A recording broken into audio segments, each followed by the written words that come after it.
R250 ST Toshweld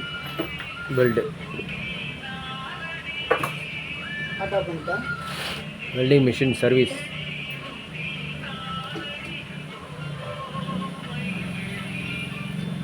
இந்த மிஷினில் வந்து வெல்டிங்லாம் வருது, ஆனால் பவர் ஏறி இறங்குது. அதான் இதோட ப்ராப்ளம். இது என்னன்றதை நம்ம இப்போ பார்க்க போகிறோம். ஃபஸ்ட்டு ஸ்க்ரூலாம் ரிமூவ் பண்ணிக்கிறேன்.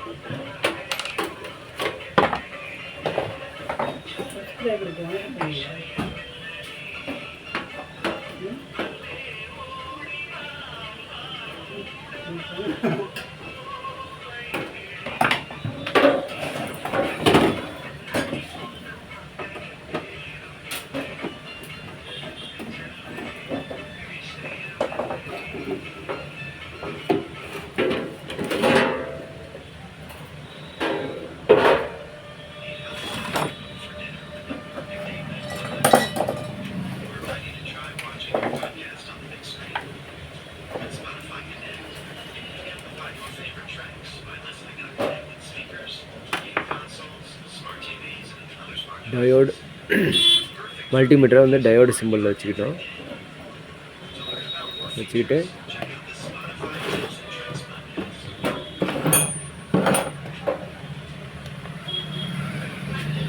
இப்போ மாஸ்பெட் ஃபஸ்ட்டு அவுட்புட்டு செக் பண்ணிக்கலாம். அவுட்புட் டயோடு வந்து என்ன இருக்குதுன்னு பார்த்துக்கலாம், வேல்யூ காட்டுதா இல்லையான்ட்டு.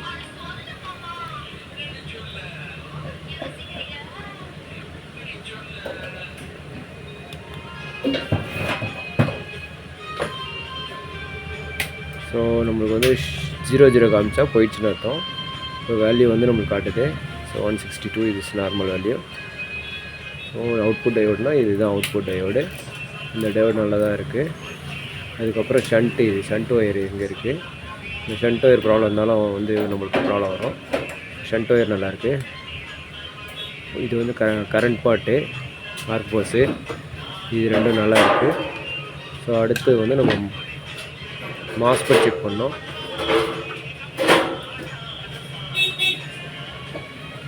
ஸோ 300 சம்திங் வருது. அப்போது இந்த பக்கம் மாஸ்பெட் இது மொத்தம் 4 பேங்க் இருக்கும். 4மே வந்து ஓகே தான், நோ ப்ராப்ளம். ஸோ 3 இருக்கும். இதை செக் பண்ணால் போதும். தெரியுதான்னு தெரியல வேல்யூ. 300 சம்திங் காமிச்சோ. ஓகே, 00 வந்தால் போயிடுச்சுன்னு அர்த்தம். ஸோ டயோடு நல்லாயிருக்கு. அடுத்தது வந்து பிரிட்ஜ் டயோடு செக் பண்ணோம். பிரிட்ஜ் டயோடு செக் பண்ணோம். இதுதான் பிரிட்ஜ் டயோடு, பேஸில் போட்டிருக்கோம். ஸோ பிரிட்ஜ் டயோடோட வேல்யூ வந்து செக் பண்ணுறோம். 900 சம்திங் வருது. 900 சம்திங், இது ஓகே. பிரிட்ஜ் டயோடு 2,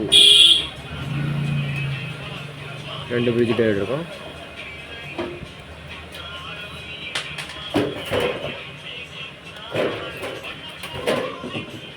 ஓகே, இதுவும் ஓகே.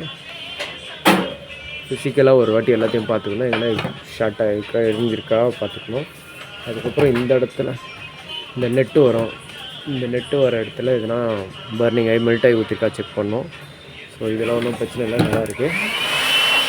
இதுதான் வந்து இது ஷண்ட்டு. சின்ன ஃப்ளாட் ஒன்று தெரியுங்களா, அதான் ஷண்ட்டு. இது ஒன்றும் ப்ராப்ளம் இல்லை, இது நல்லாயிருக்கு. ஸோ அடுத்து வந்து நம்ம கெப்பாசிட்டர் தான் கழித்து பார்க்கணும். கெப்பாசிட்டர் செக் பண்ணோம். பண்ணுறேன் நான். கெப்பாசிட்டி போர்டு தனியாக ரிமூவ் பண்ணுறேன்.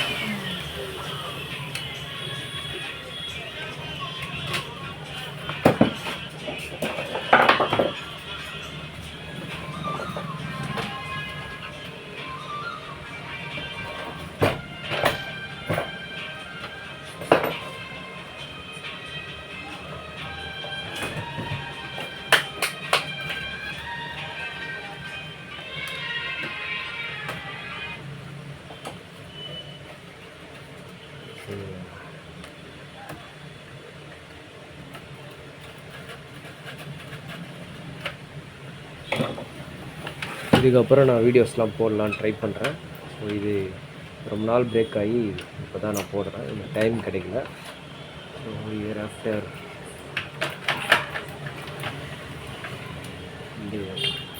இதில் மெயினாக வந்து ஷாக் அடிக்கும், ஷாக் அடிக்குது. இதில் அந்த ப்ராப்ளம் ஒன்று இருக்குது, ட்ராப் ஆகுது, வோல்டேஜ் ட்ராப் ஆகுது. ஸோ ஃபிசிக்கலாக பார்த்தாலுமே தெரியுது. இந்த கெப்பாசிட்டி உப்பி இருக்குது, உப்பி இருந்தாலுமே போயிடுச்சுன்னு அர்த்தம். 2 போச்சு, 1 2 போச்சு, 3 போச்சு. ஸோ இதெல்லாம் ஓரளவுக்கு ஓகே. எதுக்கும் நம்ம என்ன பண்ணோம், மேலே இருக்கிறது கேப்பை கழட்டி ஓப்பன் பண்ணி பார்த்தா தெரிஞ்சிடும்.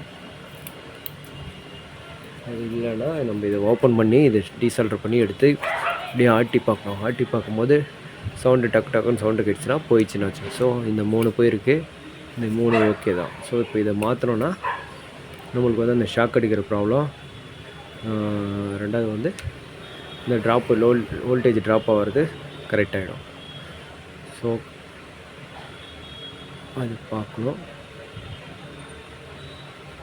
ஒரு நிமிஷம் நான் பாஸ் பண்ணிவிட்டு நான் மாற்றிட்டு திருப்பி நான் கண்டினியூ பண்ணுறேன்.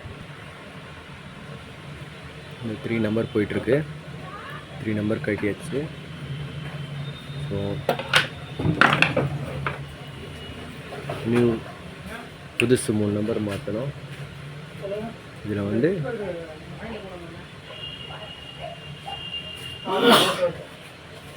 இதில் வந்து 105 டிகிரி ஸோ இருக்குது, 105 டிகிரி. அது ரொம்ப முக்கியமாக, அது தான் பார்க்கணும். 85 டிகிரியும் வரும், அது போடக்கூடாது. இங்கே பழசில் 105 டிகிரி இருக்குது, போனது இதை தூக்கி போட்டுடணும். நான் மாற்றிட்டு திருப்பி கண்டினியூ பண்ணுறேன். கெப்பாசிட்டர் சால்டர் பண்ணியாச்சு. சால்டர் பண்ணும்போது இந்த எண்டெல்லாம் வந்து கரெக்டாக பண்ணணும், இங்கெல்லாம் க்ளீன் பண்ணணும். ரெண்டாவது வந்து இது ட்ரை சால்டர்லாம் இருக்கக்கூடாது. இதுதான் வந்து ஒரு பியூர் டிசி கொடுக்குற கெப்பாசிட்டர் தான் வந்து பியூர் டிசி கொடுக்கும். இது வந்து பியூர் டிசி உங்களுக்கு இது சரியாக சால்டர் பண்ணலைனாலும் இதனால திருப்பி கெப்பாசிட்டர் வந்து ப்ராப்ளம் வரும். ஸோ ப்ராப்பராக சால்டரிங் பண்ணணும், பக்காவாக பண்ணோம். ஸோ நம்ம கெப்பாசிட்டர் மாற்றியாச்சு. இப்போ உள்ள ஃபிக்ஸ் பண்ணிவிட்டு வெல்டை வச்சு பார்த்துடலாம்.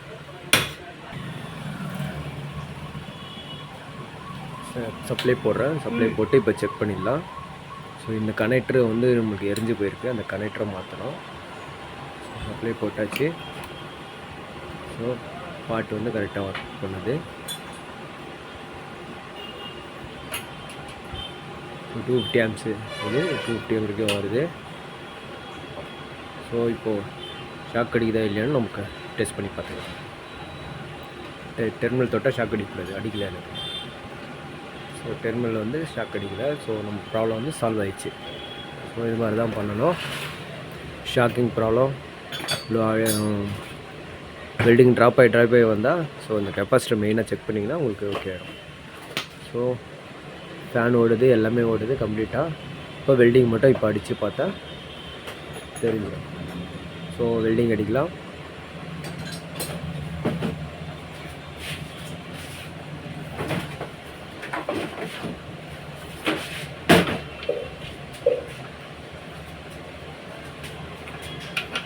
எப்பவுமே வந்து கரண்ட்டு 0ல் வச்சு தான் அடிக்கணும்.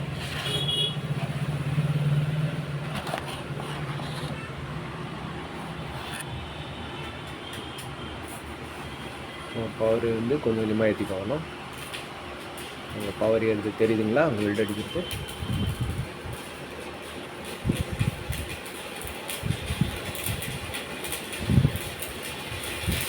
ஃபுல் பவர் 110 வச்சு பார்த்தா தான் உங்களுக்கு கரெக்டான கரண்ட் வந்து எவ்வளோ இருக்குன்றது. 3.16 mm ராடு வந்து அடிக்கும் போது நம்மளுக்கு தெரியும். ஸோ கரையுதுன்னா கரெக்டான பவரில் இருக்குதுன்னு அர்த்தம். ஸோ இந்த வீடியோவை இதோட எண்ட் பண்ணிக்கிறேன். பார்த்ததுக்கு ரொம்ப நன்றி, வணக்கம்.